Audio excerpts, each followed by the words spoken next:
já vás opět moc a moc vítám tady u nás v základní umělecké škole, kde určitě všichni víte, co se učí. Co se učí? Kdo mi to řekne? Tak mluvte nahlas. Učíme hrát na hudební nástroje a také učíme děti zpívat. A já si myslím, že tady je spousta dětí, které na ně chodí, tak bych prosila, kdyby zvedli ruku, protože to už jsou znalci a můžou mi hledat, s čem pomáhat. A taky si myslím, že je z vás tady spousta, možná všichni, kteří jste už na našich koncertech byli. Je to pravda? A pamatujete si některé koncerty? Tak třeba měli jsme tady koncert, kde zněly pohádkové písničky a se mnou provázela ten koncert Čarodějnice. Pak jsme tady měli koncert, kde jsme si povídali o historii hudby a vzali jsme vás až do vzdáleného pravěku. A vzpomene si někdo, jaký byl ten loňský? Měli jsme tady rytmušku a zpěvušku a společně jsme si zpívali lidové i populární písničky. No a protože my ten koncert máme po každé jiný, tak jsme přemýšleli, co bychom si pro vás letos připravili. A pak jsme na to kápli. My vám letos zahrajeme divadlo. A nebude to velké divadlo, bude to pohádka. Bude to pohádka, ve které vám budou hrát zvířátka jako muzikanti a budou vám hrát i loupežníci. A víc už teda prozrazovat nebudu, protože za malinkou chvilku se vydáte společně s námi do pohádky. A já si myslela, že už nebudu muset zdůraznit to poučení, to pravidlo, že když jste posluchači, tak se nemáte bavit, máte pěkně poslouchat. Ale protože tady mám před sebou nějaký chlapce, kteří si to pravidlo asi nepamatují a já je mám teda dobře v herku, tak to musím zopakovat. Takže když jste na koncertě nebo na divadle, tak jste tiše, nepovídáte si, dáváte pozor. A dávejte pozor proto, že my jsme pro vás letos připravili i pracovní listy, které si potom můžete ve škole, buď teda s paní učitelkami, nebo sami mezi sebou vyplnit. Takže dobře dávejte pozor, pohodlně se usaďte. Pohádka o zvířátkách z Kojtína a popletených loupežnících právě začíná.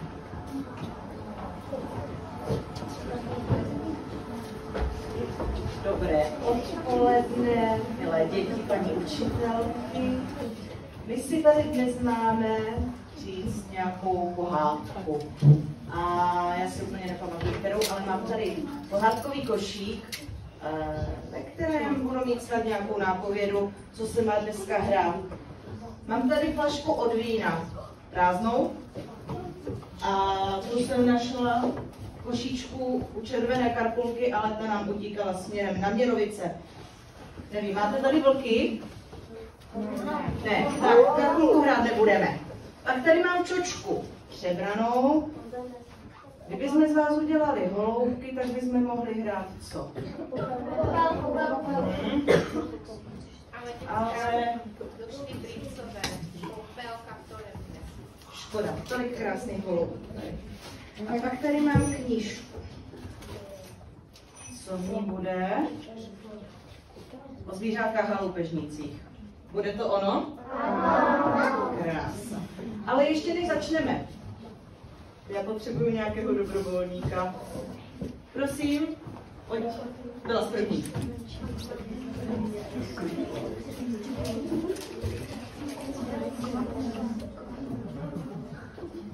Tak.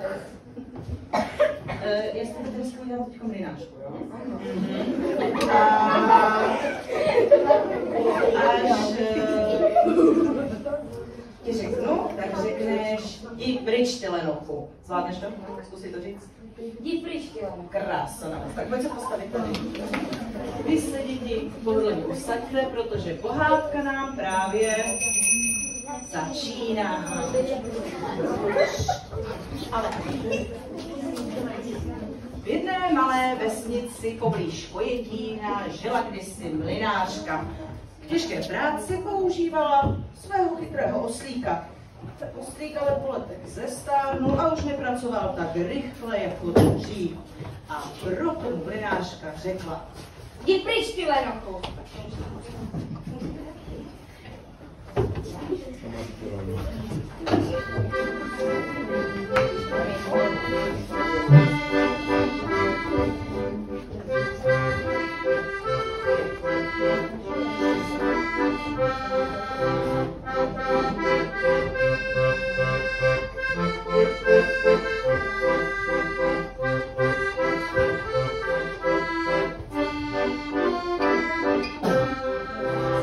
Mám přece krásný silný hlas, stanu se pouličním muzikantem.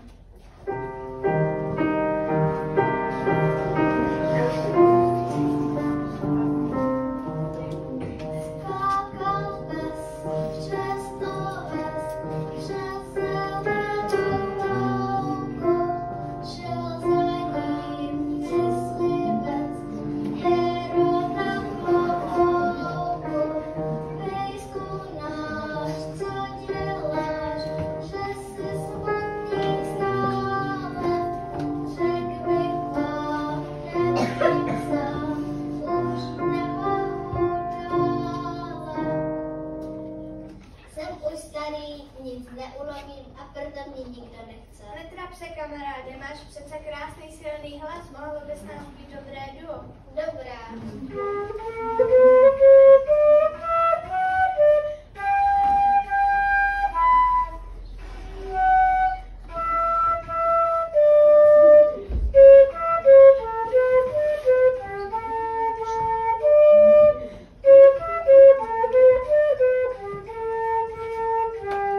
Co se ti stalo? Jsem už stará, sotva vidím a ničich už nemám dobrý. Moje paní už se na mě nemohla dívat a vyhodila mě z domu.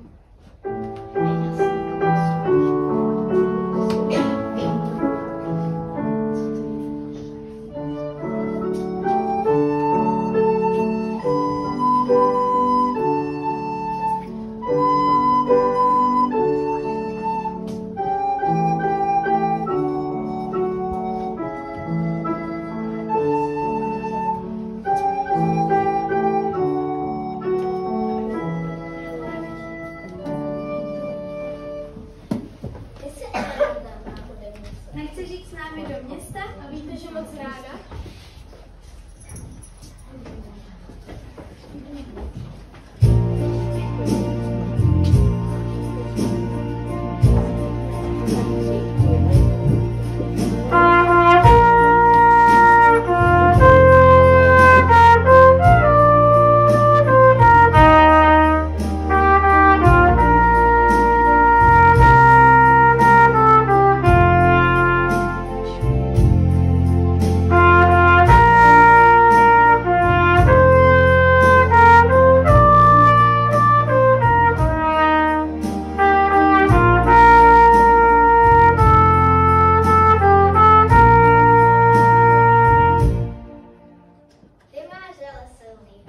Ale hospodine mě chce hodit do hrnce na nedělní polívku.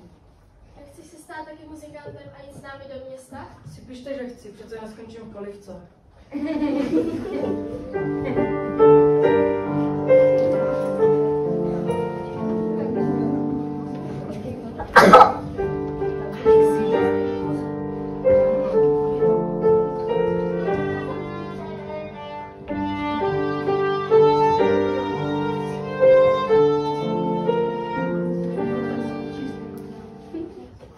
Co se ti stalo, Kozenko, že tak smutně mečíš? Chalupník mě chce do klobás, že jsem mocná a snědla jsem všechny muškáty na oknech. Nechtěli taky sníst, tak pojď s vámi do města. Stane se na slavné zvířecí kvinteto.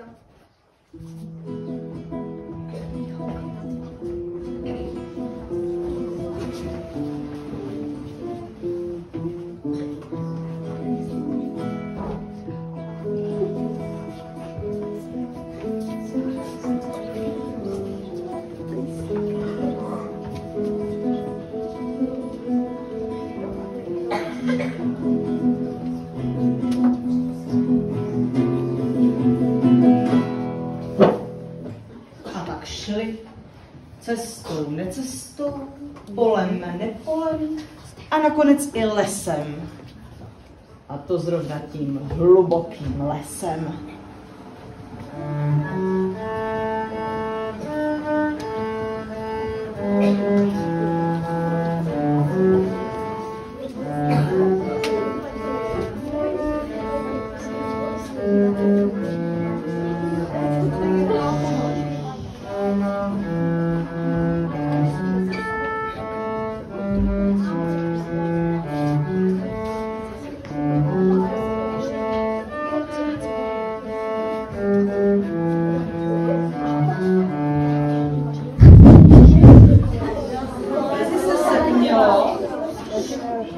Ale město bylo v nedohlednu.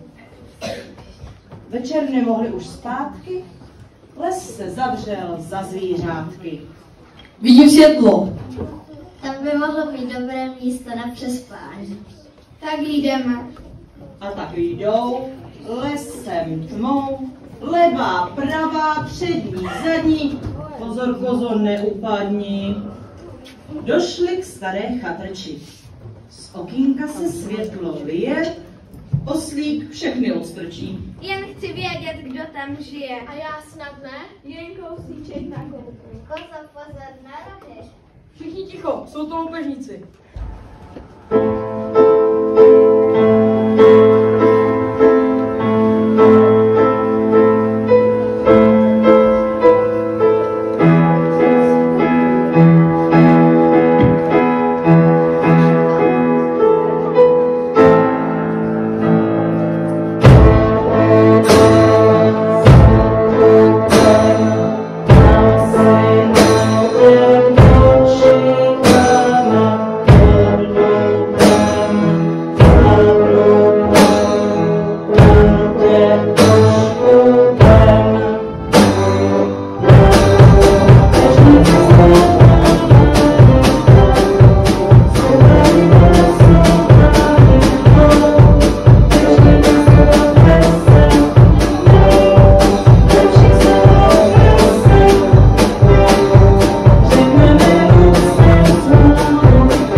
zpívají, duchu, žičí, o podkovu, o káču, o záplaty, o jehličí, bum, bum, bum, bum.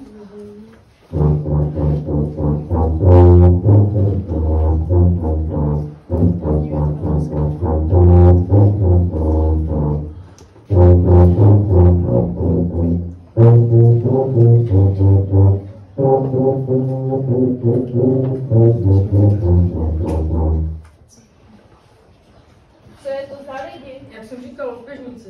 Dřív bych takové laty pěkně prohnal. No ale co teď? Bříška prázdná, se nepřespání velká zima. Mám nápad, co takhle zahrát a vyprosit si jídlo a nocleh. Tak jo.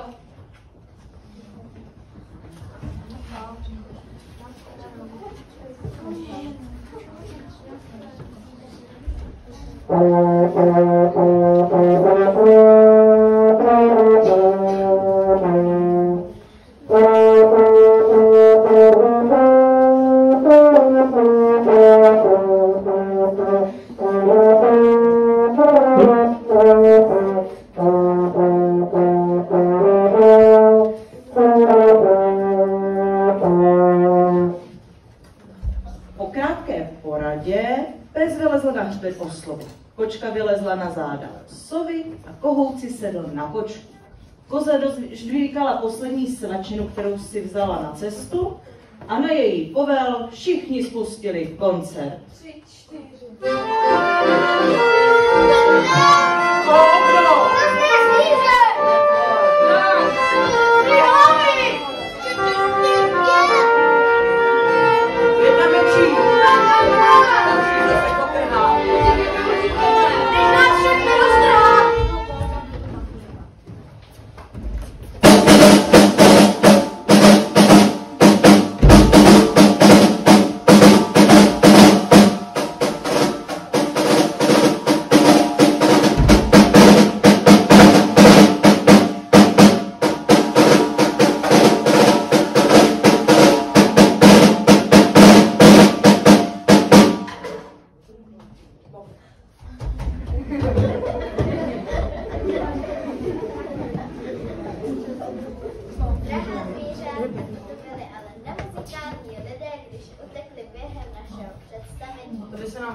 Neumí ocenit pravé umění. Aspoň, že nám nechali něco vidět. Především je tu krásně teploučko, bude se nám tady dobře spát. Zvířátka se pořádně najedla, zhasla světlo a uložila se ke spánku. Osel si lehl do chléva ve dvoře, bez zadveře, kočka ke krbu, koza si usklala v loupežnických peřinách a kohout si vyletěl na střechu. Vyčerpaná zvířátka usnula, každé ve svém pelíšku.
Svým uměním vyhnala zvířátka loupežníky na dobro z chaloupky pryč. Od té doby se traduje, že v lesní chaloupce bydlí zlá čarodějnice s červenýma očima, která má dlouhé drápy, škrábe, kouše a má velkou sílu. Každého, kdo se pokusí do domečku dostat, vyžene strašlivým křikem. To ale naše zvířátka neví a tak si v chaloupce uprostřed hlubokého lesa klidně žijí a nacvičují na velký koncert, kdyby se na ně náhodou přijel podívat nějaký hudební znalec. 3, 4.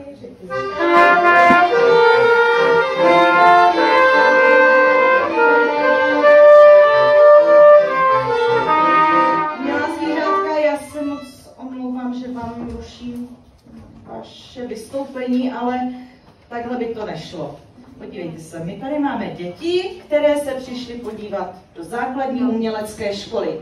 A teď to tady vypadá, že jste se sešli před zuškou před 5 minutama a každý si hrajete svoji písničku. Takhle se nemůžeme s dětmi rozloučit. Máte nějaký nápad něčím jiným? A co ta písnička? Já jsem muzikant. Já jsem muzikant. Děti, znáte písničku Já jsem muzikant? Tak si můžete připojit k nám a my zkusíme teda Já jsem muzikant.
Muzikanti v dobrém se nedostali. Zůstali u nás v chaloupce po Loupežnících poblíž Kojetína a v chaloupce si žijí a hrají a zpívají si pro radost.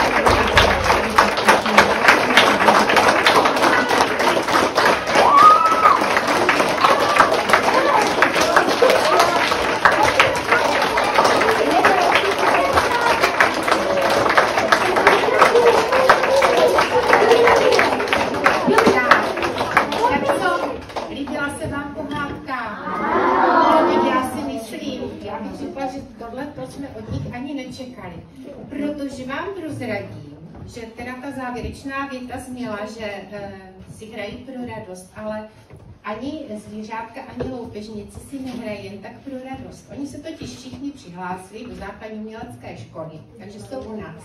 A taky proto dokázali sehrát pro vás tohle úžasné divadlo. A já teďka si vás vyzkouším, jestli jste dávali všichni dobrý pozor. A protože už jste starí mazáci a nejste tady poprvé, tak si myslím, že byste všechny ty nástroje mohli poznat. Takže, na co třeba hrál oslík? Oslíku, ukažím svůj nástroj. Tak, děcka.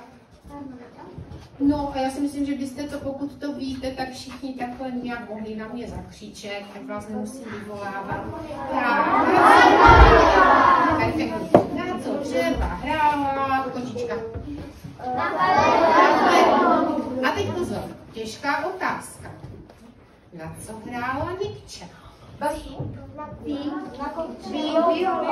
Violončelo. Basa je ještě větší nástroj. Vedle ní máme Anešku. Příčná flétna. Anetka hrála. Taková vesci, ano, takový malý elektrický klavírek. A teďka jdeme dál. Kytara. No a tady máme, ano, našeho velkého největšího bubeníka Filipa. Tak, na kozenku, kozenka. A teď jdeme teda na ty loupežníky. Děcka, to znáte? Tenor. Tohle je tenor. Lesní roh je tady. Tak, Aďa. Výborně. Kohoutek. Trubka, trumpeta. A ten největší loupežník? Tuba. Tak, ještě nám tady a to je saxofon. Takže já si myslím, že jste teda poznali taky všechno. Takže poznat všechno chodíte teda na ty koncerty. A že tady je spousta vašich spolužáků, kteří chodí k nám do základní umělecké školy. No a co dostáváte, děcka, když odcházíte od nás z koncertu? Vždycky si něco odnesete. Je to drobný pokyn, teda nevím, ale vždycky je to nějaký